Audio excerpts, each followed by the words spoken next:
Brothers and sisters, I tell you what, I saw one of the flyest things that I'd never did see today. It was a clip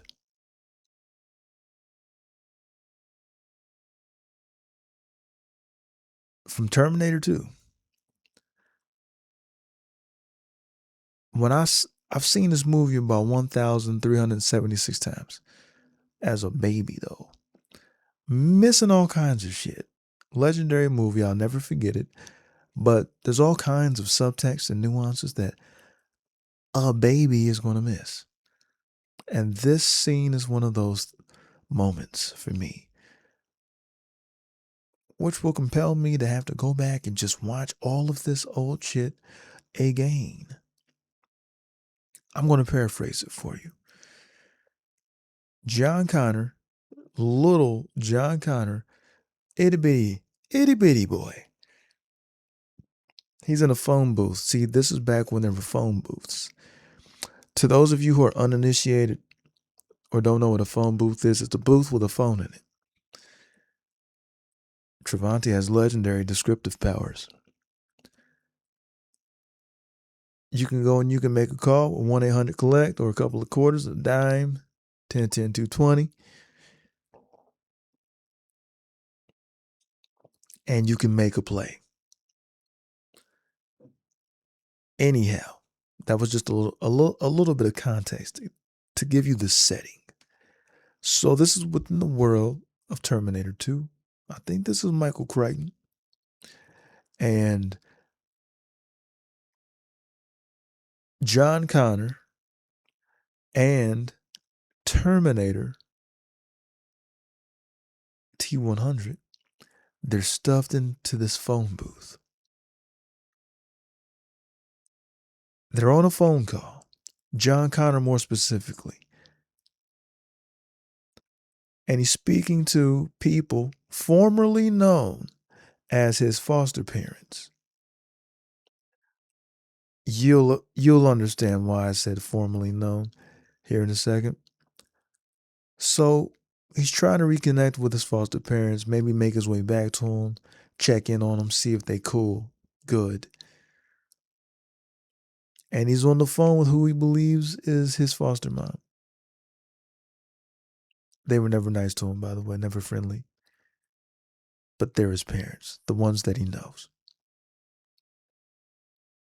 So this is giving him a little bit of comfort in this insane, crazy world, as estranged from them in this new world as he is, and the mayhem, the calamity.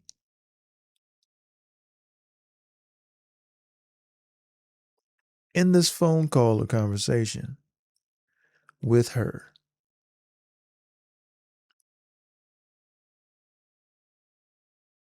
the T-100 is overhearing the conversation.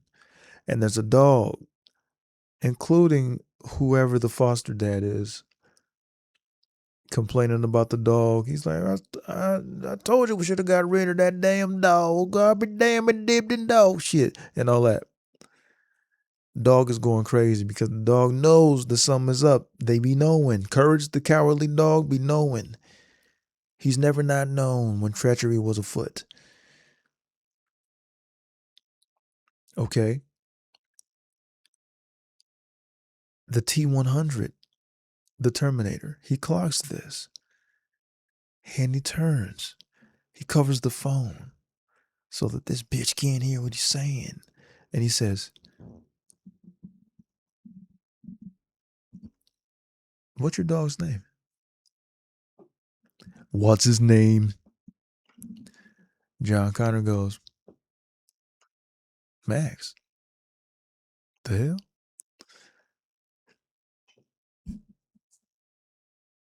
He uncovers the phone. The T-100 does. He goes, in John Connor's voice, by the way, because the T-100 can just do what he wants. So he mimics John Connor over the phone. He says, "Hey, I really miss Wolfie. Like, how's Wolfie?" In my mind, I'm like, so he's gonna say Max's name, right, to get some info. Nah, That wouldn't suffice. Like that wouldn't get done what needs to get done.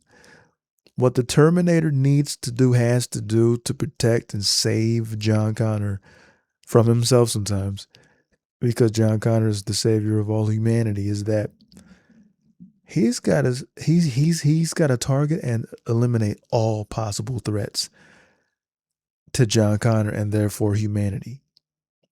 So in this moment, he hears the dog.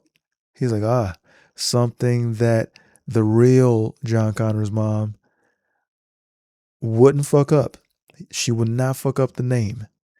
So I'm going to give her the wrong name so that I can stand corrected or know that we can't go back there. So he says, yo, how's Wolfie? I hear him barking in the back. He's going crazy back there. Like, how's he doing? Like, what's going on over there? Where's Wolfie? How's Wolfie? She's like, oh, Wolfie's fine. Dead-eyed, cold stare like Mike Ehrmantraut in Breaking Bad, saying, what are you going to do now, Walter?